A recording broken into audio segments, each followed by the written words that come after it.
आज हम लोग एक्सरसाइज 8.1 सॉल्व करेंगे ट्रिगोनोमेट्री का। इस एक्सरसाइज में फर्स्ट प्रॉब्लम में बोला जा रहा है in triangle ABC right angle at B AB is equal to 24 centimetre, BC is equal to 7 centimetre, determine sine A cos A sine C cos C. बहुत ही इजी प्रॉब्लम है, लेकिन इसमें एक कंसेप्ट छुपा हुआ है जिसको कि अभी हम लोग समझेंगे सॉल्व करने के दौरान ही। ये हमारा एक राइट एंगल ट्रायंगल है, इसका नेमिंग कर देते हैं। और जैसा कि प्रॉब्लम में बोला गया है कि इस राइट एंगल ट्रायंगल का एंगल बी 90 डिग्री है, तो बी को हम इस एंगल को शो करेंगे क्योंकि ये 90 डिग्री है और ये सी है। मतलब ये इस right angle triangle A B C में ए बी का मेजरमेंट दिया हुआ है 24 सेंटीमीटर है ए बी, ठीक है, और बी सी दिया हुआ है 7 सेंटीमीटर। हम लोगों को फाइंड करना है साइन ए, ठीक है। तो sine of angle A find करना है हम लोगों को। साइन ए क्या होगा, एंगल ए यहाँ पे सबसे पहले हम लोग देखेंगे एंगल ए कौन सा है। एंगल ए ये है। इस एंगल के लिए परपेंडिकुलर बीसी होगा और सॉरी हाँ परपेंडिकुलर बीसी होगा और बेस ए बी होगा। वहीं इस राइट एंगल ट्रायंगल का हाइपोटेनियस ए सी होगा। तो हम लोग जानते हैं trigonometric ratio sine A equal to perpendicular upon hypotenuse होता है, तो बी सी अपॉन ए सी होगा, ठीक है। बीसी का मेजरमेंट हम लोगों को पता है, बीसी का मेजरमेंट 7 सेंटीमीटर है, लेकिन एसी का मेजरमेंट हमें पता नहीं है। तो सबसे पहले हम एसी का मेजरमेंट फाइंड करने का फाइंड करेंगे सबसे पहले। तो कैसे फाइंड कर सकते हैं, क्योंकि ये राइट एंगल ट्रायंगल है। और तो यहाँ हम लोग पाइथागोरस थ्योरम अप्लाई कर सकते हैं, और पाइथागोरस थ्योरम अप्लाई करके हम लोग A B square plus B C square equal to A C square ये लिख सकते हैं। अब हमारे पास दो साइड का मेजरमेंट है तो थर्ड साइड का आसानी से निकाल सकते हैं। ये 24 का स्क्वायर हो जाएगा, ठीक है। और बी सी है 7 सेंटीमीटर, तो 7 का स्क्वायर हो जाएगा मतलब 49 हो जाएगा। और ए सी फाइंड करना है हमको, तो ए सी स्क्वायर जैसा था वैसा ही रहने दिए हम। अब इसको अगर हम फाइंड करेंगे तो 24 का स्क्वायर हमारे पास जो मिलेगा वो 576 मिलेगा, और 49 इसके साथ ऐड होगा, और ए सी स्क्वायर जो था मेरा पहले वैसा ही रहेगा, ठीक है। ए सी इक्वल टू हम लोग इसको ऐड अगर कर दें तो 625 आ रहा है। मतलब ए सी का हमारे पास वैल्यू जो मिलेगा वो स्क्वायर रूट ऑफ 625 मिल रहा है। स्क्वायर रूट ऑफ 625 का वैल्यू 25 होता है। ये 25 सेंटीमीटर आ रहा है ए सी। मतलब हम लोग ए सी भी फाइंड कर चुके हैं और हम लोगों को मिला है 25 सेंटीमीटर, ठीक है। अब हम आसानी से sine of angle A find कर सकते हैं। Sine of angle A B C 7 centimetre है, ए सी 25 सेंटीमीटर है, ठीक है। एक चीज आप यहाँ पे देखिए, हम लोग पढ़े थे साइन या कॉस, साइन थीटा या cos theta, sine of any angle या cos of any angle is always between 0 and 1 होता है इसका वैल्यू। तो ये लेस देन 1 आ रहा है, तो ऐसे भी आप यहाँ पे सोच सकते हैं। अगर ये मोर देन 1 आ जाता तो हमारा कैलकुलेशन कहीं ना कहीं पे मिस्टेक था। ये सब चीज़ आपको हर जगह पे अप्लाई करना होता है, तब आपका कंसेप्ट अच्छे से बनेगा टॉपिक पे। साइन ए हम लोग फाइंड कर चुके हैं। अब अगर हम लोग कॉस ए फाइंड करें, अब तो हमारे पास तीनों साइड का मेजरमेंट आ गया। अब हम लोग जो भी ट्रिगोनोमेट्रिक रेशियो आएगा उसको आसानी से फाइंड कर सकते हैं। कॉस ए अगर हम फाइंड करेंगे तो cos A base upon hypotenuse होता है। एंगल ए के लिए बेस ए बी हो जाएगा, तो ए बी लिखेंगे, और हाइपोटेनियस ए सी होगा इस ट्रायंगल का। तो हम लोग ए बी का मेजरमेंट कितना है, ए बी का मेजरमेंट 24 सेंटीमीटर है, और ए सी का मेजरमेंट 25 सेंटीमीटर आया है निकल के, ठीक है। यहाँ पर भी देखिए कॉस का भी वैल्यू जो आया है लेस देन 1 आया है, तो यहाँ से भी आप वेरीफाई कर सकते हैं। ये हो गया। अब हम लोग साइन सी अगर फाइंड करें, साइन सी का वैल्यू सेकंड पार्ट जो है इस प्रॉब्लम का, उसमें sine of angle C find करने बोला गया है। तो साइन ऑफ एंगल सी, इसके लिए ये परपेंडिकुलर हो जाएगा ए बी और बेस हो जाएगा बी सी। जबकि एंगल ए के लिए बेस ए बी था और परपेंडिकुलर बी सी था। जो साइड सामने होता है वो परपेंडिकुलर होता है। एंगल ए के सामने साइड बी सी है तो ये परपेंडिकुलर है एंगल ए के लिए। वहीं एंगल सी के सामने में अपोजिट में ए बी साइड है, तो ए बी एंगल सी के लिए परपेंडिकुलर होगा। तो हम लोग जानते हैं sine of angle C perpendicular upon hypotenuse होगा, तो परपेंडिकुलर इसका ए बी होगा। तो ए बी अपॉन ए सी लिख सकते हैं हम लोग। और ए बी और ए सी दोनों का मेजरमेंट पता है। ए बी का मेजरमेंट 24 सेंटीमीटर है और ए सी का मेजरमेंट 25 सेंटीमीटर है। आप यहाँ पर नोट करिए, एंगल जैसे ही चेंज हो गया, साइन ऑफ एंगल ए 7/25 आया, लेकिन साइन ऑफ एंगल सी 24/25 आया। सेम ट्रायंगल है, लेकिन अगर एंगल चेंज हो गया तो उसका रेशियो भी चेंज हो गया या उसका वैल्यू भी चेंज हो गया, ठीक है। ये यहाँ पे सबसे इंपॉर्टेंट पॉइंट था नोट करने वाला। अब हम लोग साइन सी कॉस सी का भी वैल्यू फाइंड कर सकते हैं, बस यही बचा हुआ है। तो cos C equal to base upon hypotenuse होगा, एंगल सी के लिए बेस बी सी होगा, तो बी सी अपॉन ए सी, और ये हमको वैल्यू देगा, BC का वैल्यू है हमारे पास 7 सेंटीमीटर और AC का वैल्यू है 25 सेंटीमीटर। ये फर्स्ट प्रॉब्लम हम लोग इस एक्सरसाइज का सॉल्व कर लिए। आपको ये ध्यान रखना है कि जो भी एंगल है उसके राइट एंगल ट्रायंगल में एंगल ए, जैसे इस राइट एंगल ट्रायंगल में एंगल ए के अपोजिट में जो साइड है वो परपेंडिकुलर होगा। ठीक है, ये कंसेप्ट आपको अच्छे से समझना है। अगर कुछ दिक्कत होता है तो आप हमें कमेंट कर सकते हैं। ये फर्स्ट प्रॉब्लम हम लोग सॉल्व कर चुके हैं। अब हम लोग इसका सेकेंड नंबर प्रॉब्लम सॉल्व करेंगे। इसका सेकंड नंबर प्रॉब्लम में बोला जा रहा है, एक फिगर दिया हुआ है, राइट एंगल ट्रायंगल है, जिसमें कि हमको फाइंड करना है tan p minus cot r, ये फाइंड करना है हमको। बहुत आसानी से फाइंड कर सकते हैं हम लोग। सबसे पहले जब हमको tan p का बात हो रहा है तो पहले एंगल आइडेंटिफाई करेंगे हम। एंगल p यहाँ पे है, इसके लिए परपेंडिकुलर QR होगा और बेस PQ होगा। तो हम लोग tan p जो पढ़ के रखे हैं ट्रिगोनोमेट्रिक रेशियो में, क्या होता है, परपेंडिकुलर अपॉन बेस होता है। तो tan of angle P is equal to perpendicular angle P का QR है, तो QR लिखेंगे हम लोग, और इसका बेस PQ है तो PQ लिखेंगे। ठीक है, यही होगा इसका tan P का। अब QR का हमको फिर से पता नहीं है मेजरमेंट, तो QR को फाइंड करने के लिए फिर से हम लोग पाइथागोरस थ्योरम अप्लाई करेंगे, और QR स्क्वायर इक्वल टू हम लोग PR स्क्वायर, हाइपोटेनियस का स्क्वायर, माइनस PQ स्क्वायर कर सकते हैं, तो हमको QR मिल जाएगा, क्योंकि दो अदर साइड का मेजरमेंट हमको नोन है। PR का स्क्वायर 13 स्क्वायर होगा जो प्रॉब्लम में गिवन है, और PQ का स्क्वायर 12 स्क्वायर होगा, ये भी प्रॉब्लम में गिवन है। ये 169 होगा, और ये 144 हो रहा है हमारे पास। और ये आ कितना रहा है, ये 25 आना चाहिए। हाँ 25 आया है ये, हाँ 25 आया है। और QR का हमारे पास जो फाइनल मेजरमेंट आ रहा है वो स्क्वायर रूट ऑफ 25 आ रहा है, या इसी को बोलें तो 5 आ रहा है। मतलब हमको QR का मेजरमेंट 5 सेंटीमीटर मिला यहाँ से। अब तो हम कोई भी ट्रिगोनोमेट्रिक रेशियो हमसे जो भी पूछा जाएगा उसका हम वैल्यू पता कर सकते हैं, क्योंकि तीनों साइड का मेजरमेंट हमको पता है। अब हम आते हैं, हमारा tan p इक्वल टू जो था, QR का मेजरमेंट 5 मिला है हमको, तो 5 यहाँ पे लिख रहे हैं, और PQ हमारे पास 13 दिया हुआ है, तो ये tan p का हम वैल्यू यहाँ से पता कर लिए।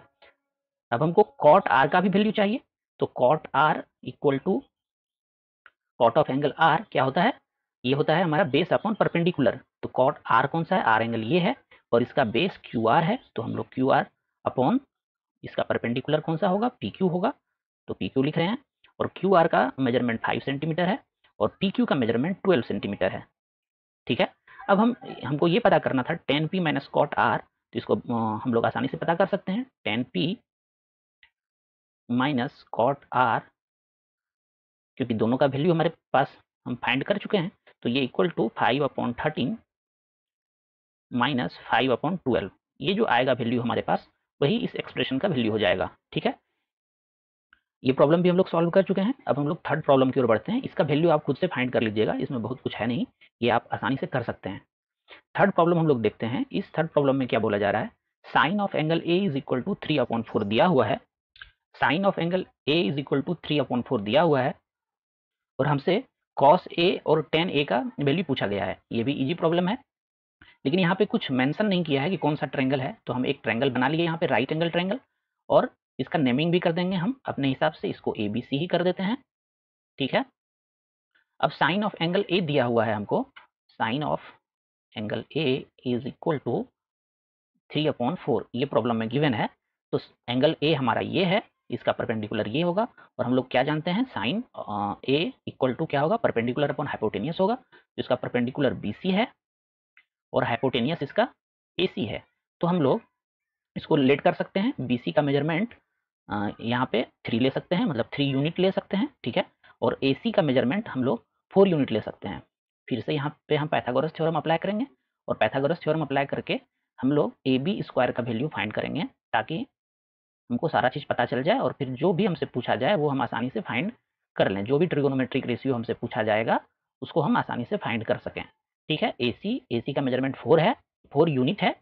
ठीक है, तो 4 का स्क्वायर 16 हो जाएगा, 16 माइनस 3 का स्क्वायर 9 हो जाएगा, और ये आ रहा है हमारा आ, ये ये आ रहा है हमारा 7 आया यहाँ पे, और AB का measurement square root of 7 unit मिल रहा है। ठीक है, कोई बात नहीं। अब हम लोग साइन साइन ए पता करना था, साइन ए गिवन था हमको, कॉस ए और टेन ए का वैल्यू पता करना है। तो कॉस ए इक्वल टू क्या होगा, बेस अपॉन हाइपोटेनियस होता है। कॉस ए, एंगल ए हमारा ये है, इसका बेस ए बी है, तो A B upon A C होगा। और ए बी का मेजरमेंट हम लोग √7 फाइंड कर चुके हैं, तो √7 अपॉन ए सी हमारा कितना है, 4 है। तो ये हमारा कॉस ए आ गया। अब टेन ए हमको अगर पता करना है, तो टेन ए जो होगा वो होगा परपेंडिकुलर अपॉन बेस, लेकिन यहाँ पे एंगल ए के लिए परपेंडिकुलर बी सी है, तो बी सी लिखेंगे अपॉन बेस ए बी, ठीक है। और बी सी का वैल्यू कितना है, 3 है, और ए बी का वैल्यू √7 है, ठीक है। ये हम पता कर चुके, कॉस ए और टेन ए का दोनों का वैल्यू। ये प्रॉब्लम भी सॉल्व हो चुका है। अब हम लोग 4th नंबर प्रॉब्लम की ओर बढ़ते हैं। यहाँ पर भी कुछ वैसा ही प्रॉब्लम है, given 15 cot A equal to 8, find sine A and sec A. तो फिर से इस ट्रायंगल को हम लोग एक नेमिंग कर देते हैं ए बी सी, और राइट एंगल ले लेते हैं एंगल बी को, ठीक है। अब यहाँ पे दिया हुआ है एक एक्सप्रेशन दिया हुआ है, 15 cot A is equal to 8 दिया हुआ है। और cot क्या होता है, cot बेस अपॉन परपेंडिकुलर होता है। तो हम अप्लाई कर देते हैं यहाँ पे, एंगल ए हमारा, क्योंकि कॉट ए हम पता करना है, तो एंगल ए हमारा ये है, इसके लिए बेस ए बी हो जाएगा। तो कॉट ए के बदले में हम लोग A B upon perpendicular angle A के लिए बी सी हो जाएगा। तो A B upon B C लिख सकते हैं इक्वल टू 8, ठीक है। अब A B upon B C को हम लोग अगर सेपरेट से लिखना चाहें तो 8/15 आ रहा है, ठीक है। मतलब ए बी का हमारे पास जो मेजरमेंट आया वो आया है 8 यूनिट, क्योंकि कुछ भी गिवन रेशियो है ये, इसलिए हम 8 यूनिट यहाँ पे बोल रहे हैं, ये रेशियो है, ठीक है। और बी सी 15 है, इसको लेट कर सकते हैं हम रेशियो को, आप चाहें तो इसको लेट इक्वल टू ए कर सकते हैं, और ए बी इक्वल टू 8 ए आ जाएगा, बी सी इक्वल टू 15 ए आ जाएगा। ये सबसे अच्छा तरीका है, चलिए उसी तरह से कर लेते हैं। इसको हम लेट कर लिए, इक्वल टू ए है, तो ए बी इक्वल टू 8 ए हो गया, ठीक है। नहीं, इसको ऐसे नहीं करना है, 8 ए अपॉन 15 ए, ऐसे आप कर सकते हैं, रेशियो ले रहे हैं ना, तो ये सबसे आसान है, लेकिन रहने दीजिए, इसको ऐसे भी आप कर सकते थे, लेकिन हम लोग सिंपली इसको अभी ऐसे ही कर लेते हैं, ठीक है। तो 8 ए बी आ गया, बी सी 15 आ गया, और ए सी फाइंड करना है हमको पहले, क्योंकि पाइथागोरस थ्योरम अप्लाई करके हम इसको आसानी से फाइंड कर सकते हैं। तो 15 का स्क्वायर प्लस 8 का स्क्वायर, पाइथागोरस थ्योरम अगर अप्लाई करें हम, 15 का स्क्वायर 2 to 5 होता है, ठीक है, और 8 का स्क्वायर 64 होगा। ए सी हमको सबसे पहले फाइंड करना है, तो ये हमारा हो जाएगा 9, और ये 8 हो जाएगा, और ये 2 हो जाएगा, और हमारा ए सी जो आ रहा है वो स्क्वायर रूट ऑफ 289 आ रहा है। 289 का स्क्वायर रूट 17 आएगा, तो इसको 17 लिख रहे हैं हम, ठीक है। मतलब ए सी भी हमको पता चल गया 17 यूनिट है। अब हम साइन ए हमको फाइंड करना है, तो sine A equal to perpendicular upon hypotenuse होता है। तो परपेंडिकुलर एंगल ए के लिए कौन सा हो जाएगा, बी सी हो जाएगा, और हाइपोटेनियस ए सी हो जाएगा, ठीक है। बी सी का मेजरमेंट हम लोग 15 यूनिट है बी सी का मेजरमेंट, और ए सी का मेजरमेंट 17 यूनिट है। ये भी देखिए लेस देन 1 आ रहा है, कहीं पर भी अगर साइन या कॉस का वैल्यू आपको लेस देन 0 या ग्रेटर देन 1 आ रहा है, तो इसका मतलब है आप कहीं पर कुछ ना कुछ गलती किए हैं। तो ये लेस देन 1 आ रहा है, मतलब ये सही है। और फिर अगर हम ये पता करें, सेक ए पता करें, तो सेक ए क्या होगा, सेक किसका उल्टा होता है, सेक होता है कॉस का उल्टा, ठीक है। तो हमारे पास सेक ए जो आएगा हाइपोटेनियस अपॉन बेस आता है, ठीक है। और हाइपोटेनियस की क्या है यहाँ पे, ए सी है, A C upon base, angle A के लिए बेस कौन सा है, ए बी है, तो ए बी लिखेंगे। हमेशा हम एंगल को ही देख करके बेस और परपेंडिकुलर डिसाइड करेंगे, ठीक है। ए सी का मेजरमेंट 17 यूनिट है, और ए बी का मेजरमेंट 8 यूनिट है। तो ये हमारा सेक का वैल्यू आ गया। आप यहाँ पे देखिए सेक का वैल्यू ग्रेटर देन 1 आ रहा है। अगर कॉस कॉस का वैल्यू कॉस थीटा का value less than equal to 1 और ग्रेटर देन इक्वल टू 0 होगा, और कॉस का जस्ट रिवर्स होता है ना सेक, तो सेक थीटा का जो वैल्यू आपको आएगा वो ग्रेटर देन 1 आना चाहिए, और वो आ भी रहा है यहाँ पे देखिए, मतलब हम लोग सही कैलकुलेट किए हैं। ये 4th नंबर प्रॉब्लम भी हम लोग सॉल्व कर चुके हैं। अब हम लोग 5th नंबर प्रॉब्लम पे आते हैं। इसमें भी सेक थीटा इक्वल टू दिया हुआ है value, calculate all trigonometric ratio बोल रहा है। तो ये आप खुद से भी कर सकते हैं, हम बस हिंट कर देते हैं। एक राइट एंगल ट्रायंगल लिए, जिसमें कि हम एंगल बी को 90 डिग्री ले रहे हैं, और सेक थीटा इक्वल टू दिया हुआ है 13/12 दिया हुआ है। और सेक किसका उल्टा होता है, आप ऐसे भी इसको बना सकते हैं, कॉस का उल्टा होता है। तो कॉस थीटा इक्वल टू क्या हो जाएगा, इसको रिवर्स कर देते हैं, 12/13 हो जाएगा। अब कॉस थीटा अच्छा यहाँ पे ए बी सी नहीं लिया है, ठीक है, कॉस थीटा यहाँ पे लिया है, कोई बात नहीं है। कॉस थीटा इक्वल टू, हम थीटा इस एंगल को लेट कर लेते हैं, कोई परेशानी नहीं इसमें होना चाहिए। एंगल ए को हम थीटा लेट कर लिए। अब कॉस इक्वल टू क्या होता है हमारे पास, बेस अपॉन, तो थीटा के लिए बेस ए बी हो जाएगा अपॉन हाइपोटेनियस ए सी हो जाएगा, ठीक है, शायद इसीलिए ये प्रॉब्लम दिया है, ए बी अपॉन ए सी हो गया।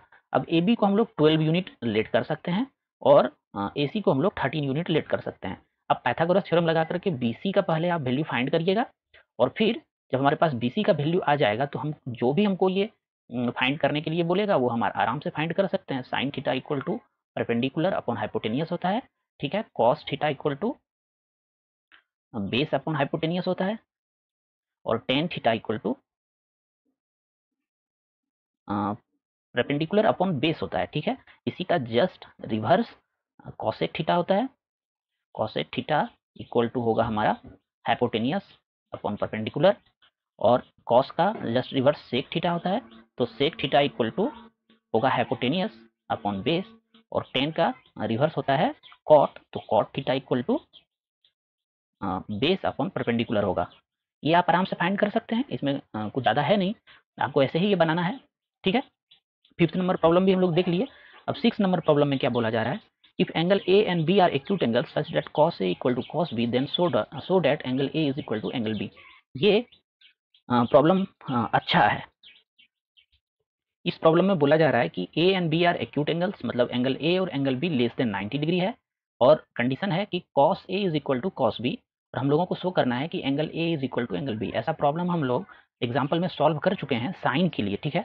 यहाँ पे कॉस कॉस के लिए हम लोग प्रूव करेंगे, ये इंपॉर्टेंट है, इसमें समझने के लिए बहुत कुछ है, ठीक है। तो हम यहाँ पे दो ट्रैंगल लिए हैं, इस दोनों ट्रैंगल में दोनों राइट एंगल ट्रैंगल है, और यहाँ पे एंगल ए हम शो किए हैं, यहाँ पे एंगल बी शो किए हैं, ठीक है। और हम लोगों को शो करना है कि ये angle A is equal to angle B है, ठीक है। और कंडीशन क्या दिया हुआ है कि cos of angle A is equal to cos of angle B, ये दिया हुआ है, ये दो ट्रैंगल का बात कर रहा है, ठीक है।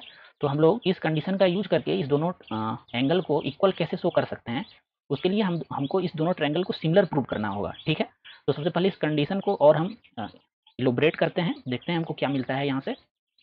कॉस ऑफ एंगल ए अगर इस ट्रैंगल में आप निकालेंगे तो बेस अपॉन हाइपोटेनियस होता है, तो हम लोग कॉस ए के बदले में लिख सकते हैं A P upon A Q, ठीक है। वहीं पर कॉस ऑफ बी के लिए लिख सकते हैं B C upon B D, base upon hypotenuse, ठीक है। मतलब ये प्रॉब्लम में ही गिवन है ये रेशियो।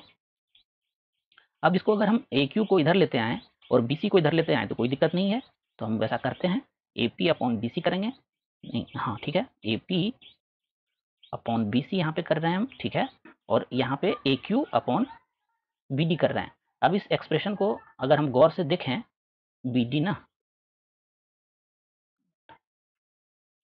बी डी, ठीक है, इस एक्सप्रेशन को आप गौर से देखिए, A P upon B C, मतलब A P upon B C is equal to A Q upon B D, मतलब ये दो इस दोनों ट्रायंगल में दो साइड्स का रेशियो इक्वल आ रहा है। अगर किसी तरह से हम ये प्रूव कर दें P Q equal to C D इसमें से, तो फिर हम इस दोनों ट्रायंगल को एस एस एस कंडीशन से सिमिलर बोल सकते हैं, ठीक है।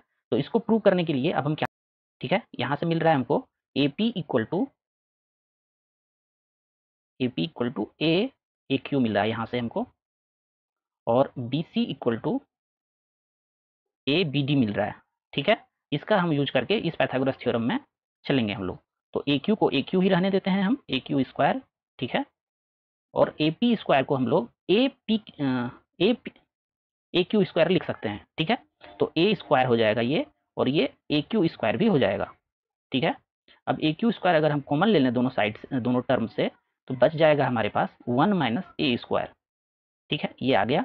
ये P Q square equal to आ रहा है हमारा, P Q square equal to this expression आ रहा है, और यहाँ से हम लोग लिख सकते हैं P Q square upon A Q square is equal to 1 minus A square, ये हमारा एक एक्सप्रेशन निकल के आया है, ठीक है। अब हम इसी तरह से इस ट्रायंगल में पाइथागोरस थ्योरम अप्लाई करेंगे और सी डी स्क्वायर फाइंड करने का कोशिश करेंगे। तो C D square equal to हम लोग B D square minus B C square लिख सकते हैं पाइथागोरस थ्योरम का अप्लाई करके, और बी डी को वैसा ही रहने देंगे हम, तो बी डी स्क्वायर ये रहेगा, और बी सी स्क्वायर को ए बी डी स्क्वायर लिखेंगे, तो A square into B D square ये आ रहा है। बी डी स्क्वायर को अगर हम कॉमन ले लेंगे तो हमारे पास मिलेगा B D square 1 minus A square, यहाँ पर भी वही सेम मिलेगा हमको, मतलब C D square upon B D square is equal to 1 minus A square मिल रहा है। अब देखिए इस दोनों टर्म में 1 minus A square right hand side equal है, तो इस दोनों इक्वेशन से हम क्या बोल सकते हैं कि इसका लेफ्ट हैंड टर्म भी इक्वल होगा, और लेफ्ट हैंड टर्म इसका P Q square upon A Q square है। तो हम यहाँ पे लिख रहे हैं क्या था, P Q square upon A Q square, P Q square upon A Q square is equal to, second में क्या था, C D square upon B D square, C D square upon B D square. अगर हम इस equation को square root कर दें both side, तो हमको फाइनल जो वैल्यू मिल रहा है वो P Q square upon A, sorry square root कर रहे हैं ना, तो P Q upon A Q is equal to C D upon B D मिल रहा है। ठीक है, इस इक्वेशन को अगर रीअरेंज करें, मतलब पी क्यू हमारा ये है, ए क्यू हमारा ये है, ठीक है, पी क्यू ए क्यू आ गया और सी डी और बी डी आ गया। अब इसी में से देखिए हमारे पास जो पहले आया था ये कंडीशन, इसको लेकर के चलेंगे हम, ये तो हमारे पास पहले से ही था, इसको अगर हम लेके चलें और हमारे पास जो यहाँ पे मिला है, इस दोनों को अगर हम देखें, यहाँ A P upon B C है equal to A Q upon B D है, ठीक है, और इसको रीअरेंज कर लेते हैं हम, इसको हम लिख लेते हैं, इसको लिख सकते हैं ना P Q upon C D is equal to A Q upon B D लिख सकते हैं, और A Q upon B D यहाँ पर भी है, तो P Q upon C D के इक्वल ये भी होगा। तो फाइनली हम लोग इसको क्या बोल सकते हैं कि ये equal to P Q upon C D के इक्वल होगा। अब इस दोनों ट्रायंगल में देखिए करस्पॉन्डिंग साइड्स का रेशियो सेम आ रहा है, तो हम लोग कंक्लूड कर सकते हैं कि triangle A B C, triangle A B C नहीं A P Q, triangle A P Q is similar to triangle B C D, और ये किस क्राइटेरिया से सिमिलर होगा, एस एस एस क्राइटेरिया से, क्योंकि साइड्स का जो करस्पॉन्डिंग साइड्स का रेशियो है वो सेम आया है, और इसलिए हम लोग बोल सकते हैं कि angle A is equal to angle B होगा, क्योंकि करस्पॉन्डिंग एंगल है, angle A is equal to angle B हो रहा है। ठीक है, और यही प्रूव भी करना था, ये बहुत ही इंपॉर्टेंट प्रॉब्लम था, मतलब कि अगर cos A equal to cos B है तो angle A is equal to angle B भी होगा, और ये हर एक ट्रिगोनोमेट्रिक रेशियो के लिए ये चीज फॉलो होगा, ये आपको समझना है। जैसे tan 60 equal to, tan 60 degree equal to tan theta हो, तो थीटा का वैल्यू यहाँ पे 60 डिग्री होगा। ठीक है, चाहे वो कोई भी ट्रिगोनोमेट्रिक रेशियो हो, अगर वो दोनों इक्वल है तो उसका एंगल्स भी इक्वल आएगा, ये इंपॉर्टेंट था। अब हम लोग इससे आगे का जो प्रॉब्लम है वो आने वाले नेक्स्ट लेक्चर में सॉल्व करेंगे। अगर आप कुछ पूछना चाह रहे हैं या कुछ सजेस्ट करना चाह रहे हैं या आपको कैसा वीडियो लग रहा है मेरा, तो आप हमें कमेंट सेक्शन में बता सकते हैं। फिर हम लोग मिलेंगे नेक्स्ट लेक्चर में। Thanks for watching elegant minds.